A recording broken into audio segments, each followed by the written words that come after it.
মৰমৰ ছাত্ৰ-ছাত্ৰীসকল, আজি মই এই ভিডিঅ'টোত আলোচনা কৰিম অৰণ্য যাত্ৰা নামৰ পাঠটোৰ প্ৰশ্ন উত্তৰৰ বিষয়ে। সো তোমালোকে ভিডিঅ'টো ফাৰ্ষ্টৰ পৰা লাষ্টলৈকে চাই থাকিবা।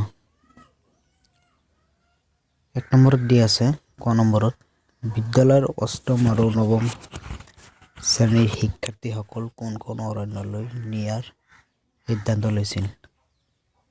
তোমালোকে উত্তৰত লিখিবা কাজিৰঙা ৰাষ্ট্ৰীয় উদ্যানলৈ। খ নম্বৰটো হৈছে পল আৰু পাহি কোন শ্ৰেণীত পৰে। তোমালোকে উত্তৰত লিখিবা পল নৱম শ্ৰেণীত আৰু পাহি অষ্টম শ্ৰেণীত পৰে। গ নম্বৰটো হৈছে লৰ্ড কাৰ্জন কোন। তোমালোকে উত্তৰত লিখিবা লৰ্ড কাৰ্জন হ'ল ইংৰাজ ভাইচৰয়। খ নম্বৰটো হৈছে পলে কোনবোৰ কাম ছোৱালীৰ বুলি পাহিক কৈছিল। উত্তৰ লিখিবা ঘৰ সাৰা, বাচন বৰ্তন ধোৱা, ঘৰৰ আচ বাবৰ ধূলি বালি মচা, নিজৰ কাপোৰ নিজে ধোৱা আদি। 2 নম্বৰত আছে ল'ৰা ছোৱালীৰ কামৰ পাৰ্থক্য দেখি পাহিয়ে মাকক কি কৈছিল। মাকে ইয়াৰ প্ৰত্যুত্তৰত পাহিক কি বুলি দিছিল। তোমালোকে উত্তৰ লিখিবা পাহিয়ে মাকক ল'ৰা ছোৱালীৰ কামৰ পাৰ্থক্য দেখি ল'ৰা ছোৱালীৰ কামবোৰ কোনে পৃথক কৰিলে সুধিছিল। তাই নিজে ককায়েকৰ দৰে পঢ়া শুনা কৰে যদিও নিজে নিজৰ কামবোৰ কৰি লোৱাৰ উপৰিও মাককো সহায় কৰি দিয়ে, কিন্তু ককায়েকে মাকক সহায় কৰাটো বাদেই নিজৰ কাম কেইটাই নিজে কৰি নলয়, মাকক বা ভনীয়েকে কৰি দিব বুলি ভাবে। সেয়েহে পাহিয়ে ল'ৰাই নিজৰ কাম কেইটা নিজে কৰিব নালাগে বুলি ক'ৰবাত লিখা আছে নেকি মাকক সুধিছিল। ইয়াৰ প্ৰত্যুত্তৰত মাকে কৈছিল যে তেওঁ ল'ৰা ছোৱালী দুয়োটাকে বয়স অনুযায়ী কৰিব পৰা কামবোৰ শিকাই গৈছে।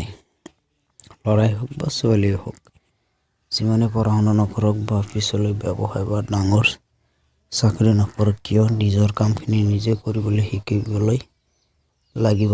নিজৰ প্ৰয়োজনীয় কামখিনি নাজানিলে পৰিৱৰ্তনশীল হ'বলৈ বাধ্য হ'ব লাগিব। তেতিয়া সময় আৰু মানুহ সকলোৰে পৰা গৈ খাব লাগিব। 3 নম্বৰটো হৈছে প্ৰকৃতিৰ কোনবোৰ সুন্দৰ নিয়মে পাহিক আকৃষ্ট কৰে। উত্তৰ লিখিবা প্ৰকৃতিৰ সকলোবোৰ উপাদান মিলা প্ৰীতিৰে বাস কৰে। প্ৰতিজোপা গছৰ ৰং ভিন্ন, পাতৰ আকাৰ ভিন্ন, তামোল গছজোপাৰ কাষতে থকা আম গছজোপাৰ চেহেৰা মিল নাই, দুজোপা ভিন্ন গছ অচৰা-অচৰিকৈ মিলা প্ৰীতিৰে থাকে। আকৌ কল গছজোপাৰ কাষতে থকা নেমু গছজোপা নেমুৰ কাইটে কল গছজোপাক কেতিয়াও বিন্দিবলৈ নাযায়। প্ৰকৃতিৰ এই সুন্দৰ নিয়মবোৰ প্ৰতিটো উপাদানৰ মানি চলে। প্ৰকৃতিৰ এই নিয়মবোৰে পাহিক আকৃষ্ট কৰে।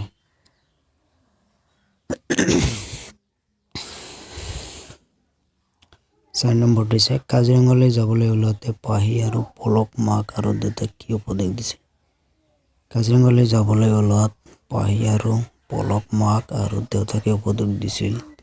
দি কৈছিল যে তেওঁলোকে যেন শিক্ষকৰ লগ নেৰে, শিক্ষকে যি কথা কয় সেই সময়তে যাতে চলে।